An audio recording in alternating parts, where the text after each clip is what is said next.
Dan, you were born in country New South Wales in Berrigan. Yeah, that's correct. Yeah, I lived there for the first 3 years of my life, and then we moved to Wagga, and Mum and Dad are still in Wagga to this day. And you're the son of a successful jockey. Yeah, Dad rode all throughout the Riverina. He was apprenticed to the very famous Bird Honeychurch, and he pretty much rode his whole career in the Riverina, but was very successful in that area. So I guess you were around horses from a very young age, and the saddle was beckoning for you all the time. Yes, certainly right from the day I could walk. It was all I ever wanted to do, apparently. I just lived and dreamed of being a jockey even when I was a toddler, and that's all I can ever remember ever wanting to do with my life, yeah. One of your earliest trainers was Peter Maher up in Wodonga in New South Wales and Victoria border. Pete gave you your first city ride as well. Yeah, Pete was a great boss. You couldn't ask for a better boss to start your career off with. He gave me a lot of opportunity and really taught me a lot about racing and stood me in really good stead for what was to become. Didn't take you too long to make your mark down there in 2000. You rode your first Group 1. Do you remember that one? Miss Penny Money. Yeah, Miss Penny Money for Jimmy Conlon, yeah. I was actually based in Sydney by then, and Jim got me to come down. He thought I'd suit the mare, and yeah, it was a great day, especially to win a Newmarket, such a time-honoured race, to be your first Group 1, and she was phenomenal that day. Nothing would have better, and it was a really exciting day. From that time on, the big race winners, they kept coming regularly. You won 13 Group 1s. Yeah, I was lucky. I had a lot of, got on a lot of nice horses sort of early 2000, and then I was able to link up with Grand Army in 2003 in the Doncaster, and then pretty much stayed with him through the rest of his career, and he gave me 7 Group 1s just on his own, and he was a great horse to me, and he's the best horse I have had the opportunity to ride, and he was really a very important part of what I've been very thankful, a successful career. You've etched your name into the history books on a number of occasions for some big races and big name horses. Victory Vane, a size produce in the Champagne. Yeah, she was a great filly. She was probably, I'd nearly say she was the best 2-year-old I ever rode. Had the opportunity to ride. She won, as you said, she won the size, she won the Champagne, and she got beaten ahead in a slipper, which was really disappointing day. But she really would have been great for her to have won that Triple Crown, because her 2-year-old year was just phenomenal. She won the silver slipper, she won the Riesling trial, she won everything bar the slipper, so which was the grand final really. But she was a great filly, and there wasn't much of her, but she had a massive heart. You seem to have a really good affinity with the fillies, because you also rode Fashions of Field to win in the size as well. Yeah, she was a good filly. Chrissy Munch used to ride her a fair bit, and just around the size time, John Singleton took a major share in her, and at the time I was John's sort of #1 jockey, and got on her in the size and won the size, and won a couple of other nice races, won the Flight on her the year after, and won the Gold Coast Skinnies. She's a really good filly, but yeah, it's funny. I've had a lot of success with fillies, and maybe a lot of people say I'm a bit of a quieter sort of rider, so maybe that's sort of where it's been appreciated. But no doubt, as you've already alluded to, Grand Army, he was the champion, wasn't he? He certainly was, yeah. No, he gave me some of my biggest thrills in racing. The day he won the Doncaster, and then the day he bet Lonhro in the Queen Elizabeth, and then the following year backed up and won the Queen Elizabeth II 2 years in a row. Like his performances when he was on song, and probably one of his greatest ever race day performances was when he ran second to Mackay Diva in the BMW. 2400 was way beyond his limits, but he really stretched to that day and took the best mare in the world at the time to run him down, and she only bet him about a length, and something like 5 or 6 to the third or so. Yeah, as I say, it was probably one of his best race day performances, but he got beat. Another one of his handy scalps was the day he beat Lonhro in his last race. Yeah, that was quite a incredible day, in that everyone was at Randwick that day to see Lonhro go out, and there was just a sea of pink caps in the crowd, and that was one day that when he was on song, he was bloody hard horse to beat Grand Army, and he just went out, and we got some cheap sectionals early, and were able to picked the tempo up, and he really excelled at Randwick. He knew where home was, and he as I said, he was phenomenal that day. And yeah, unfortunately for Lonhro, he lowered his colours, and a lot of people left a bit disappointed. Let's go back to 2003. That was a stellar year for you. You rode the Golden Slipper Doncaster double on Pile of Success and Grand Army for Gay. Yeah, the Pile of Success going into the Slipper, it was her day. She had a faultless preparation. The only hiccup she had through the whole preparation was the barrier draw. We drew 13, and she ended up jumping from 12, and that was the only thing that was a hiccup. But she won the Riesling Slipper, and she had just a faultless preparation. And in the end, the barrier didn't play no part in. She jumped quick, and we ended up coming across and ended up in the 1-1 and had a perfect run. And she was too good. She wasn't the best 2-year-old that year, but she was the best on the day, and it was very fortunate. Yeah, that was my turn for the Slipper. It was a great day. You formed a great association with Gay Waterhouse. What was it like to work for Gay?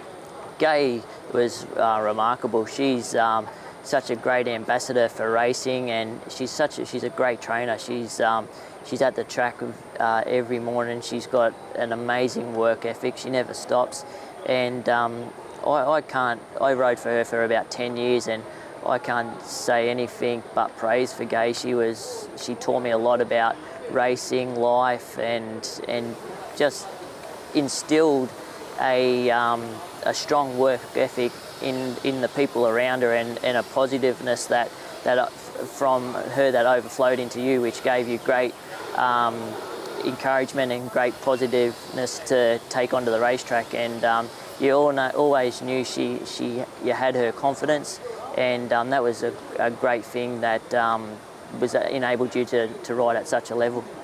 Also ridden for some pretty high-profile owners, and probably none bigger than John Singleton, known to shout the bar when his horse used to win. Yeah, he did.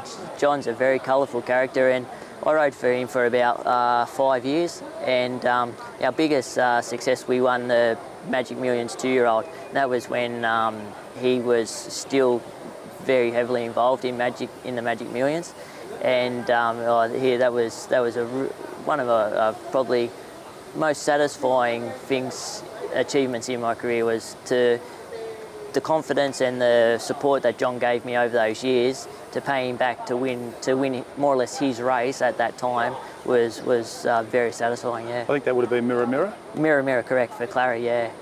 And he's noted for his post-race celebrations and the bear hugs, and what sort of that must be quite contagious almost, his excitement when he gets into the mounting yard after a race. Yeah, for sure. He's as I said, he's such a character. And a lot of the times he'd come to the races and he couldn't be bothered wearing his suit, so he'd be out in the public, and he'd had the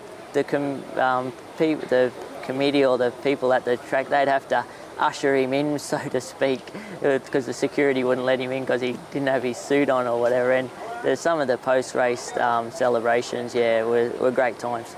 Yeah. 2008, you decided to come to Singapore, and your first major winner was the Singapore Guineas. Yeah, once upon a time, he was a really nice horse. David Hill trained him. He had a lot of problems, and probably never got to see the best of him. But he won the Guineas for me early, and that was a great sort of stepping stone that I was able to build on.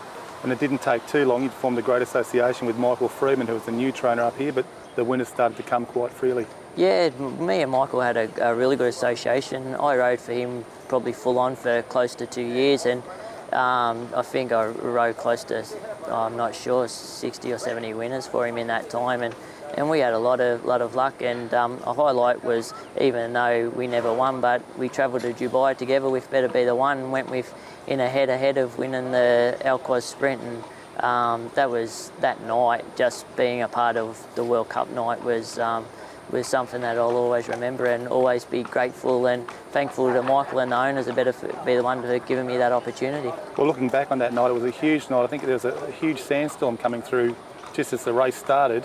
Yeah. And you jumped well, and you flew home and just got bloused, I think, by JJ the Jet Plane. Yeah, that's right. It took two serious Group 1 horses to beat him. I think JJ the Jet Plane and Invincible Ash, or one of those, real solid Group 1 horses bet him home, and he was really flying going into that race, but he did run above our expectations. We were hoping for a top 5 sort of finish, and he went within a head ahead, and that was an amazing night. And then to be there when Rocket Man won the Golden Shaheen for Singapore, and for Pat and Fred and all the connections there, it was a night to remember for sure. Another Singapore horse I wanted to ask you about, you've had a great association with, is Mr. Big.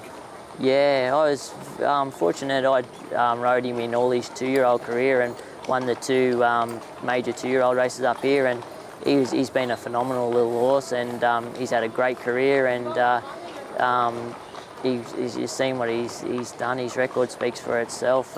He's had great success, and he's not done with yet. I've been watching him at the track. I reckon he's going as good as he's ever gone, and Michael says he's got him penciled in for the Alquaz Sprint, and I'm sure if he does make it over there, he'll run well. Away from the track, what does Danny Beasley do with himself? Well, Singapore's a place where you can sort of discover it fairly quickly, and there's sort of you can do a lot without sort of not too much effort, but I'm a pretty low-key sort of person and like to keep fit, and actually the last couple of years I got into the hot yoga, and that sort of, I do practice that every day, and that's an important part of my life now, and I enjoy that a lot, and it gives you good stability in your mind and helps your body through all the rigours of racing. And one thing with Singapore, we're racing the 2 days a week, and that you get a lot of free time, and you get to live like a normal person. So that is one of the great assets of being a jockey up here. If you weren't a jockey, what do you think you might be doing with yourself?